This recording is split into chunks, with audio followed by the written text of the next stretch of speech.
Olá, gente, tudo bem com vocês? Hoje eu tô aqui para falar de um conto específico de José J. Veiga. Esse conto está nessa coletânea, né, na antologia Os Cavalinhos de Platiplanto, um livro sobre o qual já fiz um vídeo aqui no canal. Vou deixar o card aqui para vocês depois, se vocês ainda não viram, que eu falo meio que geral desse livro, dou uma aprofundada no conto homônimo, no conto que dá título ao livro, mas hoje eu quero falar do terceiro conto dessa antologia, intitulado A Usina Atrás do Morro, porque nos contos do José J. Veiga há essa atmosfera de algo insólito, de algo inexplicável, sempre numa atmosfera também de suspense, de mal-estar, de perturbação. E esse conto apresenta isso muito forte, né? Esse conto dá essa ideia, essa sensação de que algo muito terrível está acontecendo, difícil de explicar, e a gente meio que fica nesse vácuo diante desse conto. Mas é muito importante para a gente poder pensar não só a literatura desse escritor, mas toda essa tendência de um certo realismo mágico, de um realismo fantástico na América Latina, e também para pensar as questões culturais no Brasil, questões culturais, sociais, políticas no Brasil, porque parece que muitas vezes somos acometidos por acontecimentos inexplicáveis, inacreditáveis, né? Às vezes terríveis demais para parecerem verdade. Então a literatura nos ajuda muito também a fazer essa percepção crítica da realidade, né? E aí nesse conto nós temos um narrador personagem, o conto já começa estabelecendo o conflito, já começa estabelecendo a tensão. Lembro-me quando eles chegaram. Vieram no caminhão de Geraldo Magela. Trouxeram uma infinidade de caixotes, malas, instrumentos, fogareiros e lampiões, e se hospedaram na pensão de Dona Elisa. Então nós temos a princípio essa linguagem, uma linguagem popular. O conto, o enredo se passa numa região do interior de Goiás, embora ele não nomeie, ele não diga que seja no estado de Goiás, ele não diga que cidade seja essa, mas pela atmosfera que vai sendo construída, pelas relações estabelecidas entre os moradores e também por essa linguagem que a gente tem aqui, né, de se referir aos nomes dos vizinhos, aos nomes das pessoas, né, um lugar onde todos se conhecem. A gente tem essa marca de oralidade, mas também essa marca de uma linguagem popular, de algo que é muito comum no cotidiano dele. E tem essas figuras de antagonismo que chegam, né? O conto já começa com essas figuras, eles, que ele não diz quem é e que também não se explicam no conto, né? E a atmosfera de suspense, de mal-estar, vai se ampliando, vai crescendo justamente por conta disso. A gente tem um casal aqui de estrangeiros, e fica claro pra gente que são estrangeiros, primeiro pela tonalidade da pele, né? Pelos seus trejeitos, pelos seus aspectos físicos, mas também pela língua, que em alguns momentos eles conversam entre si e os moradores não conseguem acompanhar, não identificam. O narrador ainda menciona que eles não entendem o que esses estrangeiros estão falando. Mas acontece que esses estrangeiros chegam cheios de mistério, não esclarecem, né, para os moradores o que estão fazendo ali, com costumes muito diferentes, ficam hospedados na pensão de Dona Elisa, começam a receber carregamentos, caixas, recebem carta dos correios, mas não se dirige a nenhum morador da cidade para dizer o que está acontecendo, para dar uma satisfação. Imagine você na sua casa e de repente chega um estranho, chega um desconhecido e começa a fazer coisas de acordo com o seu bel prazer, com a sua própria vontade, sem dar satisfação para você, sem dizer o que está se passando. Chega em terras estrangeiras e chega botando banca, né? A casa é minha e dane-se quem já estava aqui antes. Então é um cenário muito incômodo, muito perturbador. E isso começa a levantar suspeitas. Alguns moradores começam a ficar desconfiados disso. Inclusive, o próprio narrador personagem, ele faz uma referência a uma sabedoria popular, a um ensinamento que ele recebeu na infância da avó dele, para comentar sobre esse mal-estar e essa desconfiança que ele sente em relação a esses estrangeiros.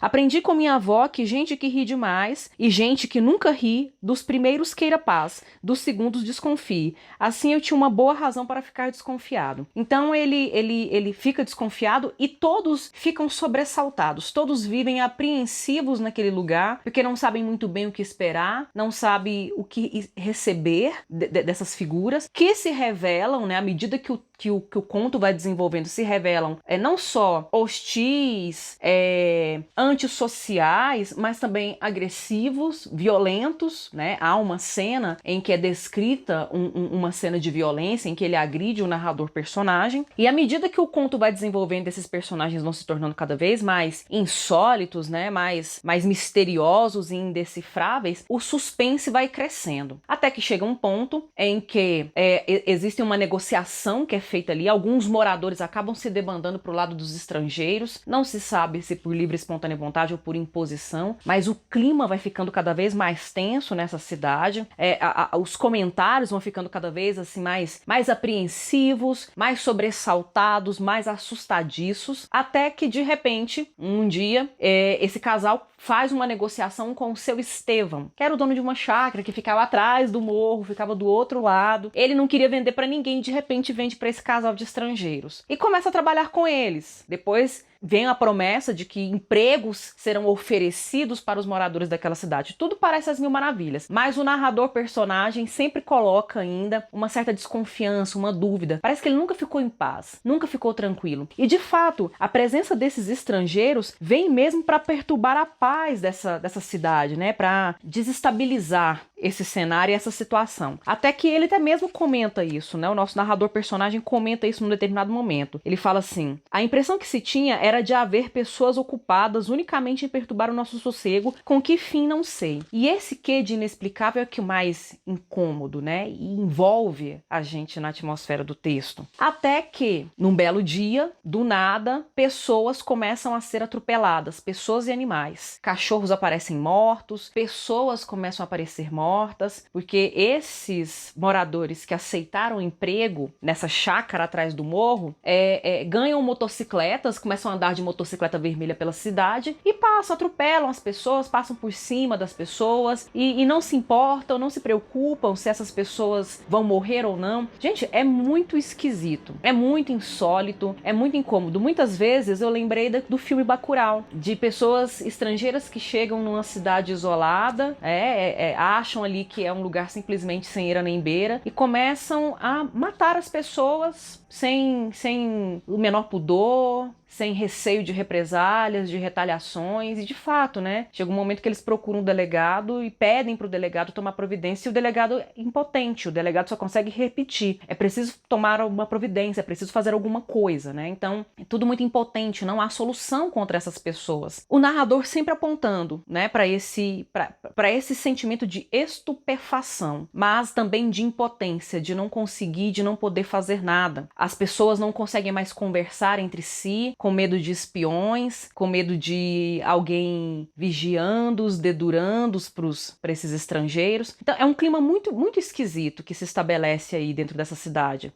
Lembra muito o filme Bacurau, mas lembra também, quando a gente vai ver relatos, quando nós vamos ler as reais descrições dos processos de colonização, parece muito colonização, né? De um estrangeiro que chega com ares de superioridade e quer impor sua vontade, os seus desejos ali naquela região, nos nativos ali daquela região, e não perguntam, não questionam, não respeitam a existência e a integridade do outro. Mas também lembra muito o cenário que é descrito por artistas durante a ditadura militar no Brasil. Aliás, durante esses regimes, né, de repressão e de censura nos países que enfrentaram ditadura. Até o momento em que ele fala isso, que nos lembra muito. Os espiões eram outra grande maçada. Não sei com que astúcia a companhia conseguiu contratar a gente do nosso meio para informá-la de nossos passos e de nossas conversas. O número de espião cresceu tanto que não podíamos mais saber com quem estávamos lidando, com quem estávamos falando. E o resultado foi que ficamos vivendo numa cidade de mudos. Só falávamos de noite em nossas casas, com as portas e janelas bem fechadas e assim mesmo em voz baixa. Então esse medo, né, esse receio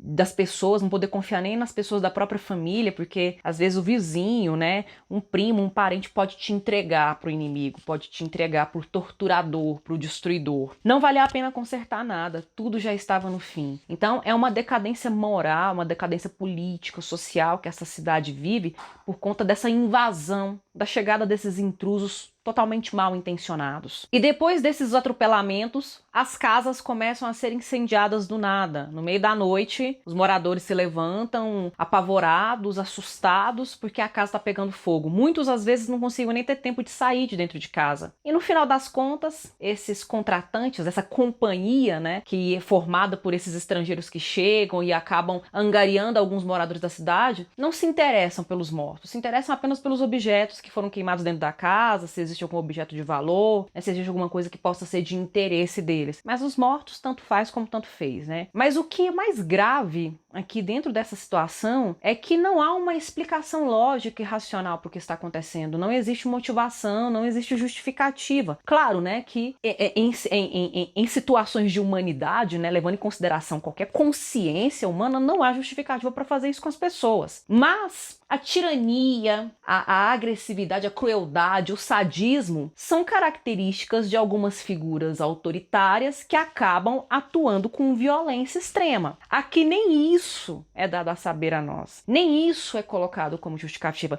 Essa companhia, essa figura dos estrangeiros não explicam por que eles fizeram isso, por que eles estão fazendo isso, por que matam as pessoas gratuitamente, por que destroem as coisas por nada. Não há uma explicação. O que eles estão fazendo ali, né? O que eles estão fazendo? Por que eles compraram aquela chácara do seu Estevão? O que é que eles estão explodindo ali? Eles estão fazendo mineração? Eles estão procurando riquezas? Não há nenhuma explicação. E o conto começa e termina de forma abrupta, com esse sentimento mesmo de derrota, de falta de solução, de falta de explicação, que é um sentimento muito, muito comum na literatura do absurdo, por exemplo, né? Uma falta de sentido no mundo, uma falta de sentido nas coisas, nas pessoas.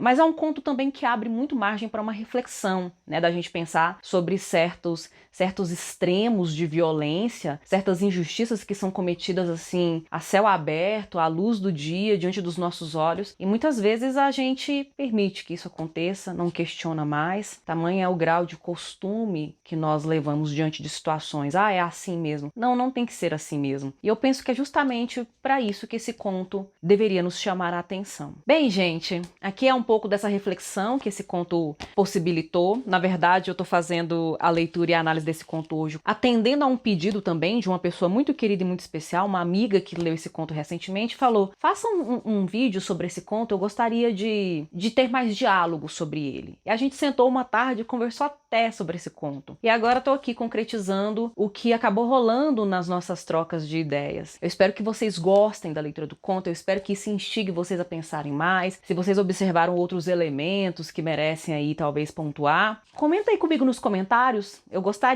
de ter esse compartilhamento com vocês. Se você ainda não me segue, siga o canal de Docéia, indique esse vídeo, esse canal para outras pessoas que se interessam por literatura, que veem relevância e importância na literatura, sobretudo em dias tão penosos e difíceis como estes que nós estamos vivendo. Também me siga ali no Instagram, lá no Instagram eu estou fazendo algumas atualizações, estou também compartilhando e produzindo conteúdos acerca da literatura, porque a literatura, gente, é o meu objeto central, é o que move minha vida e eu acho que passou de hora mesmo de deixar isso claro para o mundo, para a sociedade, devolver essa oportunidade que o mundo me deu. Eu agradeço a atenção de vocês, até a próxima.